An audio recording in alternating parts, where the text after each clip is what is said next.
की बड़ी खबर का रुख करते हैं। भारत जोड़ो यात्रा को लेकर इस वक्त की बड़ी खबर, राहुल गांधी और यात्रा के कोटा में ठहराव के सारे कार्यक्रम रद्द कर दिए गए हैं। कल जगपुरा में रात्रि विश्राम के बाद नॉनस्टॉप 24 किलोमीटर चलेगी पदयात्रा। सुबह 6 बजे जगपुरा से रवाना होकर झालावाड़ रोड से शहर क्रॉस करते हुए स्टेशन रोड निकलेगी यात्रा। यूडीएच मंत्री शांति धारीवाल भी रंगपुर तक यात्रा में साथ रहने वाले हैं। तो इस वक्त की बड़ी खबर आपको बता रहे हैं, भारत जोड़ो यात्रा से जुड़ी इस वक्त की बड़ी खबर।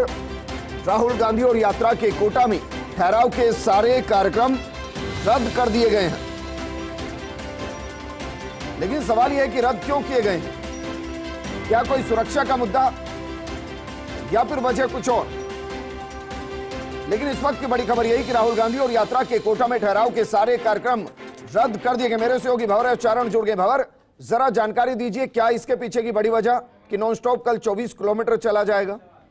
देखिए विजेंद्र, कोटा में 8 दिसंबर को रात में राहुल गांधी और भारत जोड़ो यात्रा के पड़ाव और ठहराव को लेकर के कई तरह के कार्यक्रम थे, जिनको लेकर के रीशेड्यूलिंग की बात हो रही थी।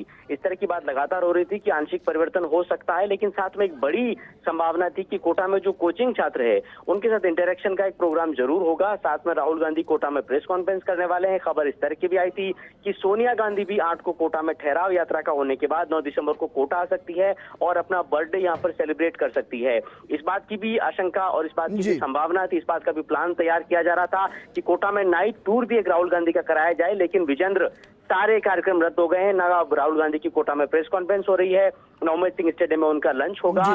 6 बजे सवेरे जगपुरा से यात्रा निकल के अनंतपुरा गेट से कोटा शहर में एंटर करेगी और कोटा शहर में अनंतपुरा सर्किल से गोबरिया बावड़ी होते हुए, विजयनगर फ्लाईओवर पर नीचे से होते हुए और इसके बाद एरोड्राम सर्किल से होते हुए बड़ तिराहे को पार करके जेडीबी कॉलेज के सामने से अंटागर होते हुए स्टेशन रोड यात्रा निकल जाएगी और चंबल किनारे का जो रंगपुर गांव है वहां जाकर के यात्रा ठहरेगी। और उल्लेखनीय बात यह है विजेंद्र कि सवेरे 6 बजे चल करके 5 घंटे लगातार पद यात्रा होगी और 24 किलोमीटर की दूरी बिना किसी ब्रेक के यात्रा तय करेगी। धारीवाल इस दौरान यात्रा में साथ रहेंगे। 8 तारीख का जिक्र करें, क्योंकि 7 तारीख को दरा गणेश स्टेशन मंदिर से ये यात्रा शुरू होनी है और ये मदन मोहन मालवीय फार्म हाउस योजना जगपुरा तक जानी है। इसमें कोई बदलाव हुआ है? बिल्कुल, मैं आपको यही बताने की कोशिश कर रहा हूं। आप ये समझिए कि आज यात्रा का जो ठहराव है वो मोरू कला में है। इसके बाद कल का जो यात्रा का ठहराव है वो मोरू कला से आगे के और कोटा शहर के बाहर झालावाड़ की तरफ पड़ने वाले गांव जगपुरा में है।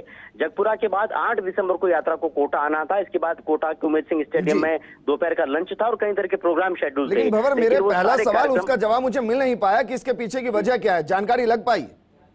देखिए 8 दिसंबर को विजेंद्र जो मोटा मोटी बात समझ में आ रही है, एक बड़ा नतीजा आने वाला है। 2 राज्यों के चुनाव के नतीजे आने वाले हैं। जिस तरह के एग्जिट पोल और नतीजे आ रहे हैं, राहुल गांधी शायद वो प्रेस कॉन्फ्रेंस अब नहीं करने वाले हैं। 9 दिसंबर को सोनिया गांधी का जन्मदिन है और इस बात की पूरी संभावना थी, सोर्सेज के हवाले से स्ट्रॉन्ग इनपुट था कि उनके कोटा आने का प्रोग्राम बन रहा है। प्रियंका गांधी भी उनके साथ आ रही है, लेकिन वो सारे कार्यक्रम अब रद्द हो गए हैं। ठीक है भंवर, शुक्रिया तमाम जानकारी हमारे साथ साझा करने के लिए।